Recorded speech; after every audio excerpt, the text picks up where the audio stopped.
Hi all again, I'm AC Dodd and welcome to the final part of the 1275 head rebuilds and mods series. So with the head up on the milling machine, it's time to surface it. As you can see there, it's taking a fresh cut, and we're going to take just a little bit less than the full 12 thou that we calculated, just to leave a little bit for rebuild room in the future.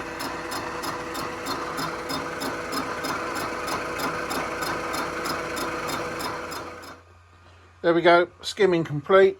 All we've got to do now is chamfer all the edges, all the holes around the chambers, run a file around the edge, and then give her a clean. She's ready to build. I use my battery drill and a single point deburrer to run round and lightly chamfer all the holes in the cylinder head. Next, take a small file and go around the edge of the cylinder head, taking the burrs off, and also go around the chambers and take off the sharp edges. And there it is, it's off the machine. The final machining is done, so the head itself is completed in terms of the machining. So if we just look all the way around,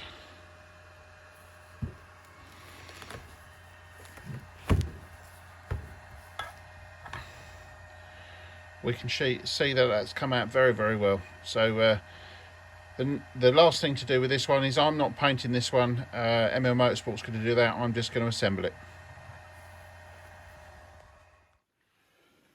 Okay, so come to assemble the cylinder head. The first thing you want to do is make sure it's clean.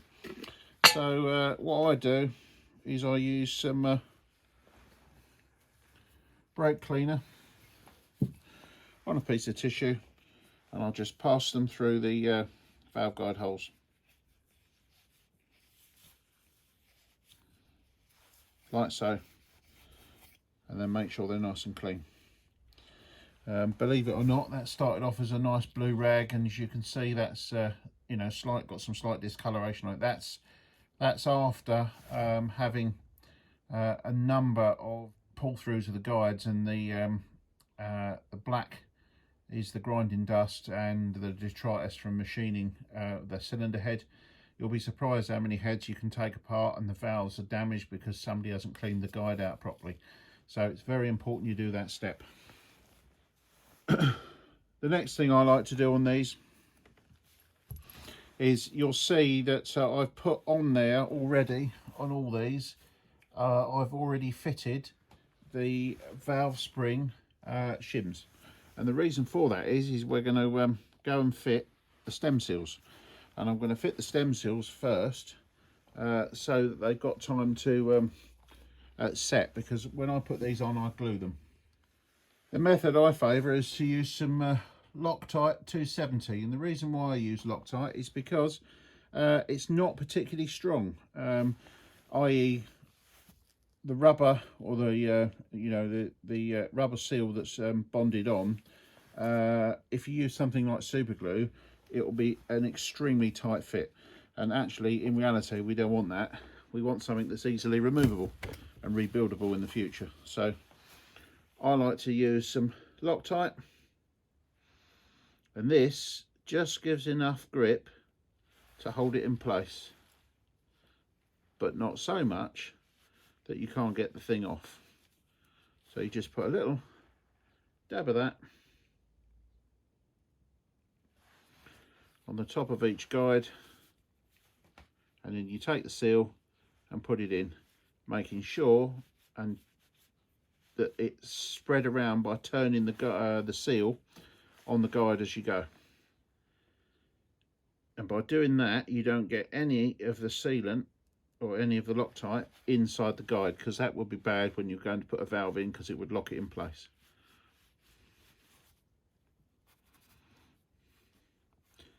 And where we topped those guys originally, when we started doing this head,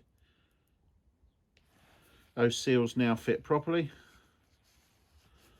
and they sit down nicely in their grooves.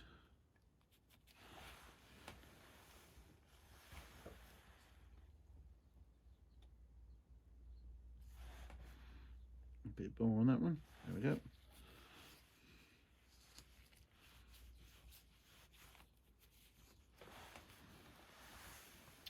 and so on and so forth. With the stem seals glued in place, I can leave that overnight ready to finish assembling the cylinder head the next day.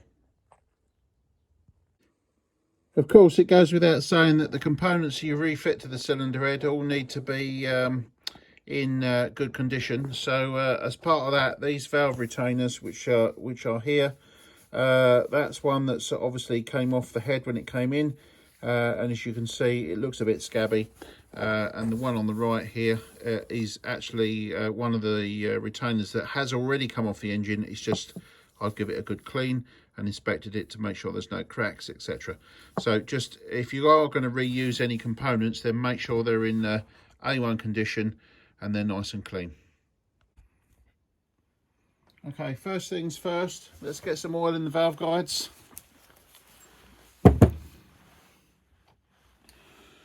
Just use straight engine oil here and just a little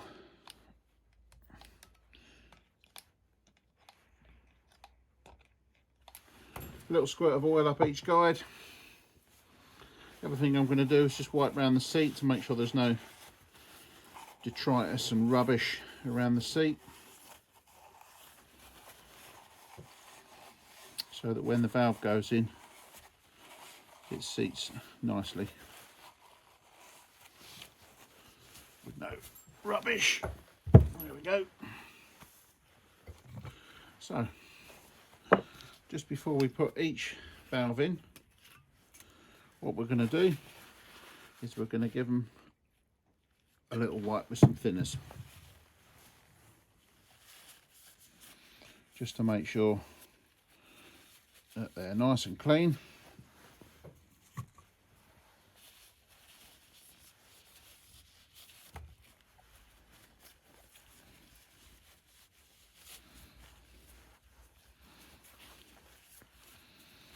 And especially around the collet, the triple grooves. They quite often get overlooked, and as you can see there, straight out of the grooves.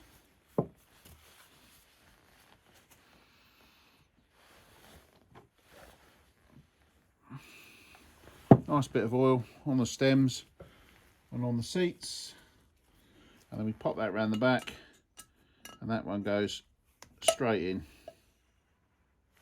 There we go. Same again, I've got plenty of oil on my hand, so it's all gone round the stem, around the seat, straight into the guide, and that's pushed nicely in. So what we do is we go down and do all the valves in the same way, cleaning them up, and then the grooves,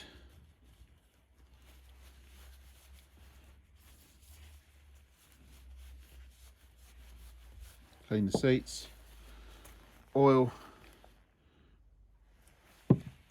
and put them in.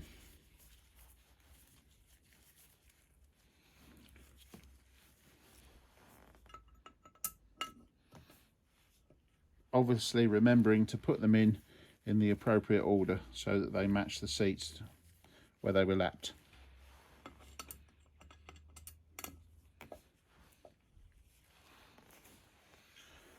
Okay, as you can see now, we've got all the valves in, and the next job is to get the springs and retainers fitted, and we'll use the back onto the valve spring compressor, and then we'll put on the retainers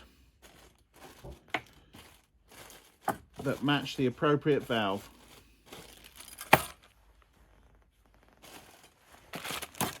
So starting with number 1.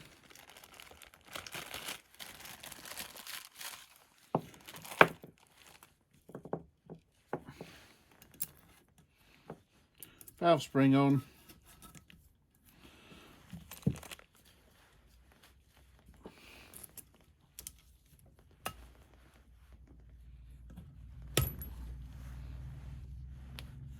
And then you need to make sure your retainers are clean, because these ones have got some dirt in. So I'll give these a blow out with an airline.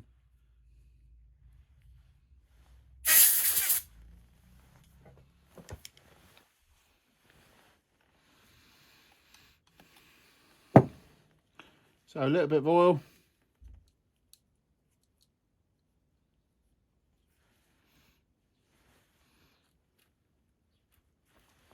Retainers on. And release.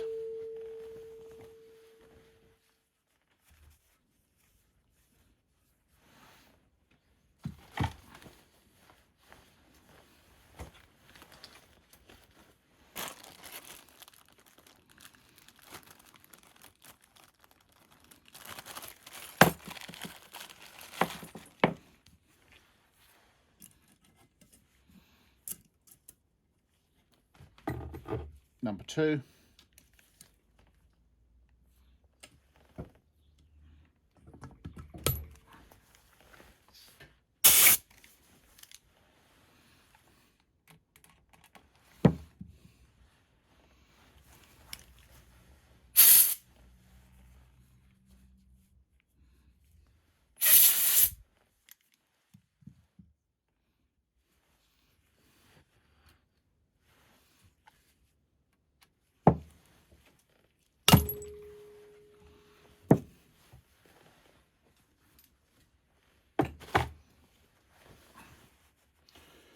And then we carry on all the way across until they're all on.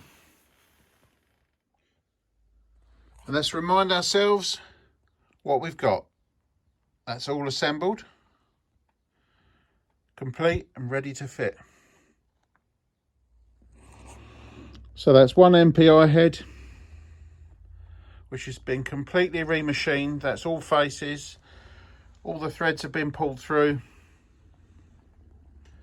All the holes have been cleaned.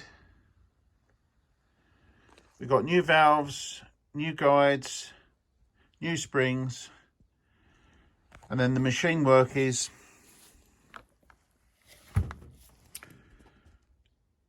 recut the chambers, resize the chambers, open up to just over 24cc on this head. Obviously cut the new seats. We got 4 angle on the intake. And we got just about 3 angles on the exhaust. We've also got all the valves have been put in at the right height. Only a few foul difference, apart from obviously number 2, which was covered in the video. And all the valve spring platforms have been machined. So yeah, it might be a very basic cylinder head, but it's had a lot of work to it to make it nice. So if you're interested in engine work, there's a couple of people that I recommend. ML Motorsport's one of them. Thomas Classic and Modern's another. And this is an example of the sort of cylinder heads that these guys would order from me when they want, you know, precision work done. Anyway, if you need any cylinder head work, I'm not the easiest to book because I'm very, very busy. So I can't always take it on, but I'll be very happy to take your inquiry. Anyway, I hope you enjoyed that. Thank you very much.